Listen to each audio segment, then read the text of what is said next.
School life का first दिन हमें याद हो या ना हो, मगर लास्ट दिन हमेशा याद रहेगा। वो फेयरवेल पार्टी, कुछ दोस्त और साथी, वो उदास सा दिल और बहुत सारी मस्ती। वो टीचर्स बहुत याद आते हैं जो हमें हमेशा डांटते थे। कुछ ऐसे भी थे जो अपने बच्चों की तरह हमें मानते थे। स्कूल का क्लासरूम, क्लास के सारे दोस्त अक्सर हमें याद आते हैं। वो जो मुस्कुराते हुए बीते थे सारे दिन, यादें बनकर हमें सताते हैं। स्कूल की वो बिल्डिंग जब भी दिखती है, सारी यादों की फ्लैशबैक हमारे सामने होती है। और वो प्लेग्राउंड जहां हमने बहुत एंजॉय किया था, अक्सर दिन दोपहर को याद आ जाता है। स्कूल तो बस एक नाम था, वो तो हमारे लिए दूसरे घर की तरह था। कभी स्कूल आकर ये लगा ही नहीं कि घर से कहीं दूर आए हों। कुछ दोस्त ऐसे थे जो आखिरी बार सिर्फ फेयरवेल पर ही दिखे थे, और बहुत से ऐसे जिनसे अब भी बातचीत नहीं होती। उस फेयरवेल वाले दिन ये लगा ही नहीं था कि स्कूल का आखिरी दिन है, मगर आज रियलाइज होता है कि काश ऐसा हो पाता। हम उस स्कूल भविष्य में आने वाले उद्देश्यों को प्राप्त करने वाले मार्ग पर प्रशस्त होना है। ऐसी दशा में उसी फरवरी का महीना सिर्फ प्यार के परिंदों के लिए नहीं होता, बल्कि यारों के लिए भी होता है, जिनके साथ हमने स्कूल लाइफ के 12 साल संग गुजारे। फेयरवेल, जी हाँ, ये जो वक्त होता है ना, ये स्कूल लाइफ वाला, ये बड़ा ही खास होता है।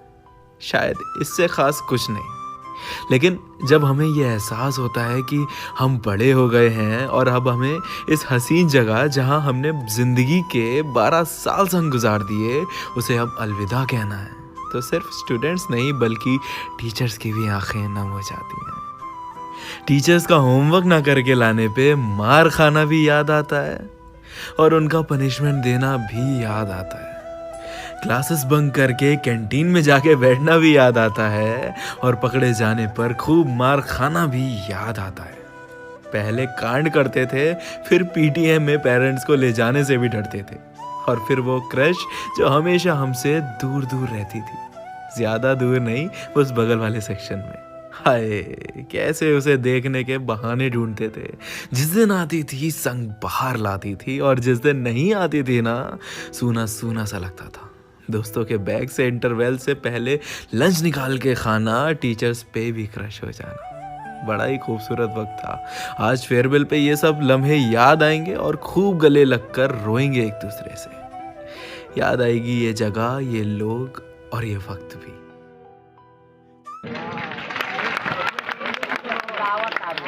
जोरदार स्वागत, बहुत बहुत धन्यवाद।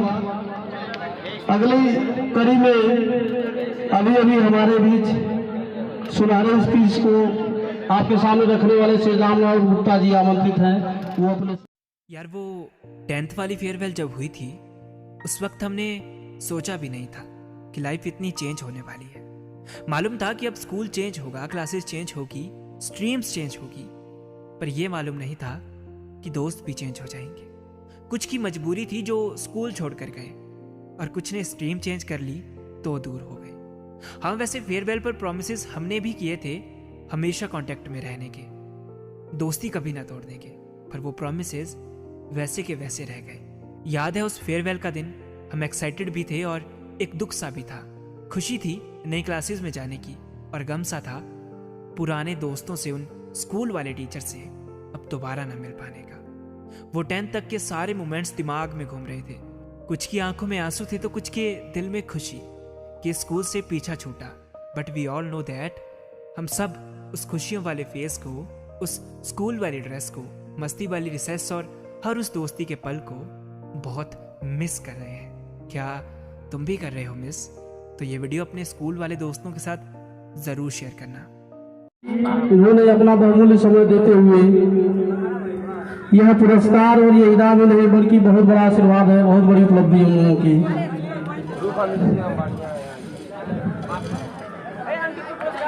तालियों से जोरदार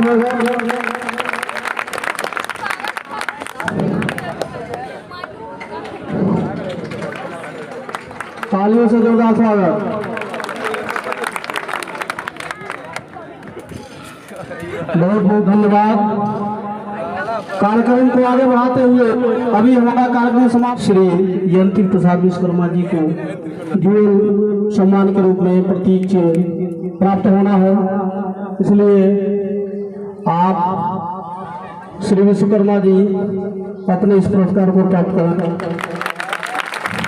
बहुत बहुत धन्यवाद।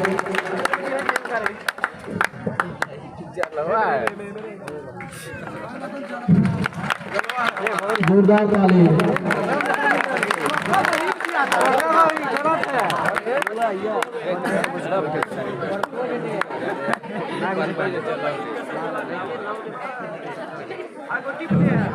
कार्यक्रम को आगे बढ़ाते हुए पुनः एक बार कनिष्ठ प्रबंधक युवराज श्री गोपाल सर जी सादर आमंत्रित हैं, वो आए और अपना ड्यूल सम्मान प्राप्त करें। यदि हमारी आवाज आपको सुनाई दे रही हो तो श्रीमान जी। बचपन का दूसरा घर, स्कूल का सफर। वो 10th क्लास की यादें, थोड़ी पढ़ाई और काफ़ी बातें। बोर्ड्स की क्लास थी वो, वही बोर्ड एग्ज़ाम्स जिससे बड़े बड़े टॉपर्स कांप जाते हैं, मगर हमें ज़रा भी परवाह नहीं होती थी। स्टार्टिंग में तो बहुत मज़े करते थे हम, पर असली टेंशन तो लास्ट में आकर होती थी। बेशर्मी की सारी हदें पार कर चुके थे हम, बंक मारने में एक्सपर्ट बन चुके थे। पता है सबसे बेस्ट मेमोरीज हम सब की 10th क्लास की होगी। क्यों? क्योंकि इसके बाद तो हम सब स्ट्रीम्स में बढ़ जाते थे, कुछ साइंस में तो कुछ आर्ट्स और कुछ एक कॉमर्स में आ जाते थे। 10th क्लास इसलिए भी सबसे बेस्ट थी क्योंकि इस क्लास में आने तक हमारा डर और झिझक सब खत्म हो चुकी थी। कभी टीचर्स के ताने तो कभी घर वालों के, कभी छोटी पैंट पर डांट तो कभी लंबे बालों पे। याद है वो बेंचेस पर नाम लिखना और कभी कभी प्रेयर्स में भी लेट पहुंचना। वो जब टीचर्स एक्स्ट्रा क्लास लिया करते थे, हम छुप छुप कर स्कूल से निकला करते थे। कभी रिसेस ऑफ रहती थी और फ्री पीरियड में भी क्लासेस लगती थी। पढ़ाई वढ़ाई तो छोड़ो, हम मज़े किया करते थे। हाँ, इन एग्ज़ाम्स के चक्कर में घुट घुट कर जिया करते थे। हर किसी से बस यही सुनने को मिलता था, बेटा बोर्ड्स का एग्ज़ाम है। बस इतना सुनते ही अजीब सा डर लग जाता था। पता ही नहीं लगता कब जून से जनवरी का महीना आ जाता था। धीरे धीरे टेंशन दोगुनी हो गई थी, मगर मस्ती हमने लास्ट तक नहीं छोड़ी थी। कभी लंच बॉक्सेस चुराना तो कभी अंतराक्षरी के गाने गाना, कभी एक की परमिशन लेते ही 3-4 का वॉशरूम जाना। बोर्ड एग्ज़ाम्स जब आए, धड़कनें तेज हो गई। थोड़ी मस्ती में, थोड़ी पढ़ाई में, फिर वो 10th क्लास गुजर गई। उस वक्त के बाद बिछड़ना पड़ा था उन जिगरी दोस्तों से। जैसे भी थे यारों, वो दिन बहुत अच्छे थे। वो 10th क्लास के दिन बहुत अच्छे थे। सब बदल जाएगा इसके बाद। ये बोर्ड एग्ज़ाम्स ख़त्म होते ही एक नई ज़िंदगी हमारे सामने होगी। अभी मैच्योरिटी से भरे पड़े थे हम सब अंदर से, अब कहीं से मैच्योरिटी भी लानी होगी। यकीन करना थोड़ा मुश्किल है कि जहाँ इतने सालों गुजारे थे, अब वहाँ से जाना पड़ेगा। हर रोज़ आना हुआ करता था जिधर, अब सामने से गुजरने पर भी महज गुजरना पड़ेगा। समझ नहीं आ रहा कि ये कैसी फीलिंग है। एक तरफ खुशियां हैं जिंदगी में आगे बढ़ने की, और दूसरी तरफ सिर्फ मायूसी है। अपनी क्लास, अपना वो प्लेग्राउंड, ऐसा लग रहा है मानो सब पीछे छूट रहा है।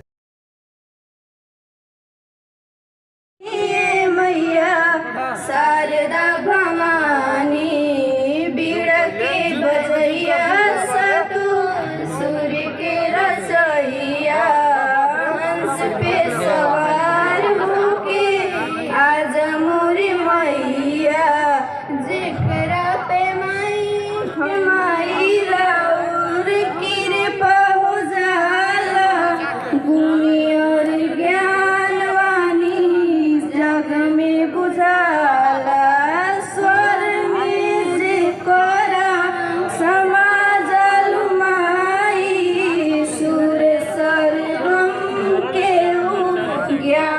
पढ़ते आ रहे हैं। 6:30 से लिटरेचर पूछा जाएगा।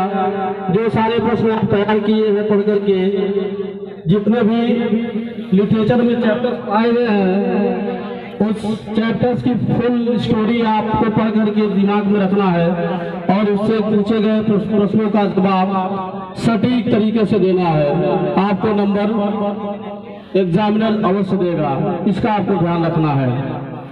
इसके साथ ही एक बात का और ध्यान रखना है, क्योंकि आप अपना यह विद्यालय छोड़ करके अन्य जगह शिक्षा दीक्षा प्राप्त करने जाएंगे तो आपका यह विद्यालय रूपी घर आपके यहाँ से जाने पर रिक्त न रहे। आपका यह शैक्षिक संस्था शैक्षिक रूप से समृद्ध रहे, इसके लिए आप भाया बहनों से निवेदन करेंगी आपके खाली स्थान को आपके बताए गए भैया बहन अवश्य भरें, नामांकन कराएं, इसका भी आप ध्यान रखेंगे। इसके साथ ही मैं अपने वचन को समाप्त करना चाहूंगा। धन्यवाद। एक मेरा यारा एक ओदी यारी, यही अरदास है मेरी। वही मेरा सच है, वही मेरी जिद भी, दिल विच सा